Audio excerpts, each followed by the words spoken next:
Nós estamos aí falando para médicos não ortopedistas. Então, eu gostaria, Ana Lúcia, que você pudesse me dar um apanhado para um médico não especialista, um momento de você fazer uma punção articular, o momento que você vai fazer uma punção, se necessário, de um abscesso, uma suspeita mesmo, né? Qual o momento, tá, que você faria isso? Bem, quando existe a suspeita de infecção articular, a punção articular é mandatória. Não tem, é a fonte de diagnóstico. Não tem como ir por outro caminho. Todas as provas inflamatórias sanguíneas, elas, na verdade, te mostram que tem um quadro inflamatório, mas aonde exatamente não. Então, ou uma pioartrite nativa, como a gente chama, ou uma pioartrite pós-artroscópica, ou uma pioartrite pós-prótese de joelho, que tem efusão articular e suspeita de infecção, deve ser puncionada. Obviamente que estamos falando de punção em condições ascéticas, né? Você fazer um preparo adequado de pele, uma paramentação adequada do cirurgião, a instrumentação ser como é cirúrgica, campo, material estéreo, para você não levar uma infecção para onde não, porventura, haja, né? Então, é isso. Abscesso é a mesma situação. Um abscesso que mostra um conteúdo flutuante, que ele pede uma drenagem, uma evacuação, né? Isso Hipócrates já dizia, né? Ubi pus, ubi vacuare. Então, se tem pulso, se tem sinal, o antibiótico ele não consegue agir neste interior. O que tem no interior de um abscesso? Um monte de leucócito degranulado, com bactéria morta pela tentativa de agressão por parte da quimiotaxia dos leucócitos e um pH absolutamente inóspito para o antibiótico fazer sua função. Então, isso tem que ser evacuado. Novamente, a melhor fonte de diagnóstico etiológico é a punção ou drenagem dessas coleções fechadas, ou numa articulação, ou um abscesso e assim por diante. Ok? Obrigado, Ana Lúcia. Professor Alberto, tá? A equipe campeão dos Jogos Olímpicos de Inverno foi a Noruega, né? Certo? Sim. E esta equipe, os atletas começaram a participar de competições, parece, depois dos 14 anos. Até então, era orientado, mas não participava de competição. Porque o senhor colocou muito bem o que é competitivo, sobrecarga, o que é recreativo. Tá? E você que lá no Clube Pinheiros, você vê um monte de time participando de competições, isso leva a sobrecarga. Quando que você acha que um menino, um atleta, deveria começar a participar do tipo competitivo? Para não ter a sobrecarga. Porque também o senhor sabe. Obrigado, que quando que você vai ter... Eu, como ortopedista pediátrico, tá? Quando que um menino consegue assimilar melhor técnicas, tá? Sim, Né? sim. Não é com 5, 6 anos, não. É com 9, 10 anos, quando ele começa a assimilar alguma coisa. Sim. Né? Então, eu gostaria que você pudesse comentar alguma coisa. Ótima pergunta, professora Akira. Novamente, obrigado pelo convite. Na verdade, essa é uma questão muito difícil, né? Porque ela envolve aí a genética da pessoa envolvida, envolve também o próprio preparo do profissional de educação física envolvido. Então, a gente vê, por exemplo, o Arthur Zanetti. O Arthur Zanetti ele foi operado 2 vezes o ombro lá pela nossa equipe, pelo Beno. Ele teve, quando tinha 14 anos, uma epifisiólise do húmero, por treinamento de sobrecarga. Então, assim, ele foi operado 2 vezes o ombro e, mesmo assim, conseguiu ser um campeão olímpico. O filho dele, para quem acompanha, o Lian, ele tem 2 anos de idade, já está fazendo argola e tal. Então, assim, o que acontece? Lógico que ele tem uma genética favorável, né? Mas do ponto de vista de vivência, de brincadeira, uma coisa. Do ponto de vista de algo mais frequente ou mais competitivo, muito mais complicado. Nós que estamos num clube competitivo, a gente se depara com muitas questões que eu acho que não são adequadas.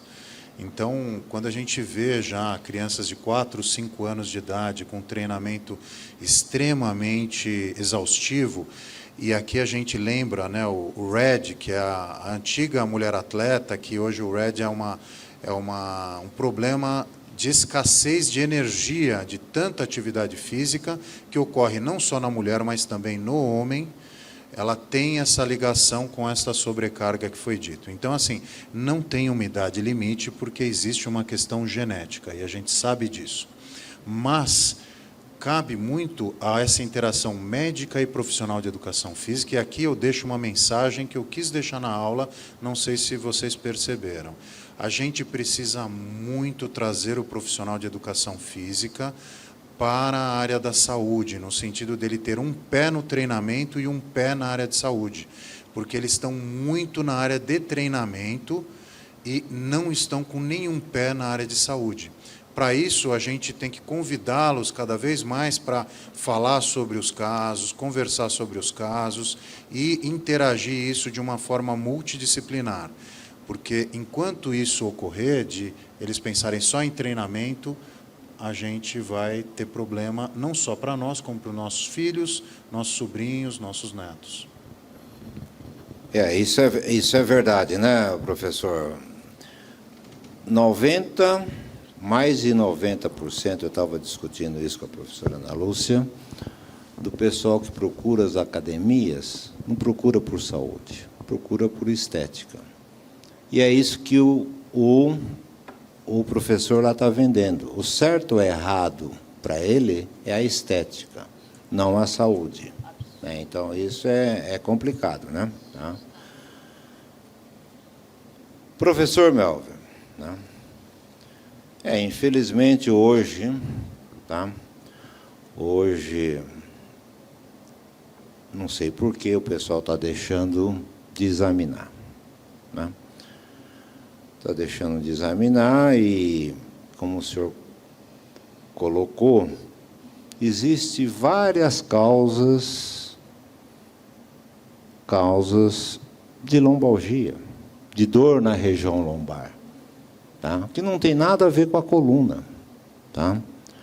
E o senhor colocou aí que é necessário um bom exame físico. Eu acho isso importantíssimo, tá?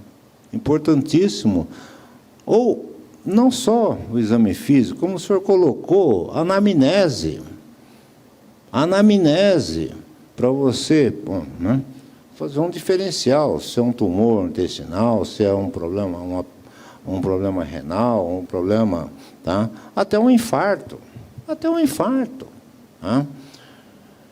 E eu queria que o senhor comentasse um pouquinho mais, deixasse bem frisado isso daí, tá?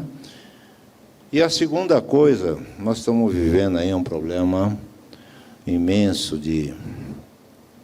da questão financeira, tá certo? Tá? E eu noto aí um exagero, mas um exagero mesmo no pedido de exames. Então, eu gostaria que o senhor deixasse quando que o senhor pede uma ressonância da coluna lombar num paciente que sente dores nas costas, né? Isso é importante, que assim, a grande maioria dos pacientes procura no pronto-socorro, né? Então, o pronto-socorro, muitas vezes, por uma agilidade de atendimento, o colega pede, está com dor lombar, não coloca a mão no paciente, não faz algumas perguntas básicas e caminha para a radiografia, né? Então, existe na anamnese, existem algumas perguntas que são essenciais. por exemplo, se existe radiação ou não, né? Porque geralmente a dor lombar ela não irradia, né? Geralmente ela fica na região lombar. Se vai para a perna, se tem alguma queixa neurológica como parestesia, perda de força, são sinais de alerta. Outro ponto é quando o paciente é idoso e refere dor noturna. Fala assim, não, eu estou com a dor nas costas, mas durante o dia não me incomoda muito, às vezes eu acordo à noite com a dor, né? E muitas vezes são pacientes com alteração neoplásica, que na radiografia às vezes só aparece tipo, de 60% de alteração do corpo vertebral, que na verdade você já faz suspeita já só na anamnese, né? Nem pelo exame de imagem. Tá? Interrogatório complementar é muito importante, de queixas associadas também, febre, perda de controle de esfíncter, que falam contra a dor miofacial. A ressonância magnética tem um problema, porque ela tem uma taxa de falso positivo muito grande. Então, às vezes, existe uma hiperindicação de tratamentos e até intervenções por isso, né?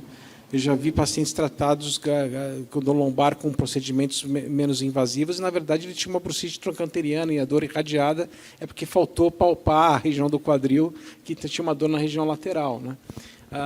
Então, a ressonância magnética já está reservada para aqueles pacientes que não que você tentou o tratamento clínico, não teve alteração na radiografia, e, por fim, você pede depois a ressonância, nunca como o primeiro exame, né? Porque a taxa de falso positivo vai ser muito alta.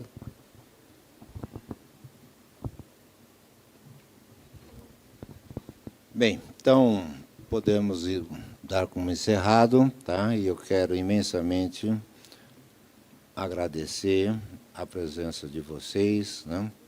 E espero que no futuro a gente possa fazer mais congressos desse tipo, tá? De certa forma, eu acho que é importante para o médico que não é da área, não é especialista, ter um conhecimento geral, né? Espero que a gente tenha pernas para fazer isto, porque, na verdade, é esta a nossa missão, tá? Do associativismo, da AMB, a educação continuada. E a educação continuada, ela está muito bem servida para quem é gastro e vai lá na gastro, tá? Quem é ortopedia, vai lá na ortopedia. Agora, eu quero saber o geral, onde eu vou procurar, tá? Então, eu espero que a gente consiga tocar em frente esse nosso projeto, que não é barato, tá certo? Não é barato, né? E eu estou falando isso porque eu sou o tesoureiro da MB, né? Tá? Não é barato e a gente não tem tantos recursos, mas vamos ver, tá? Se a gente consegue tocar isso para o ano que vem também. Muito obrigado pela presença de todos.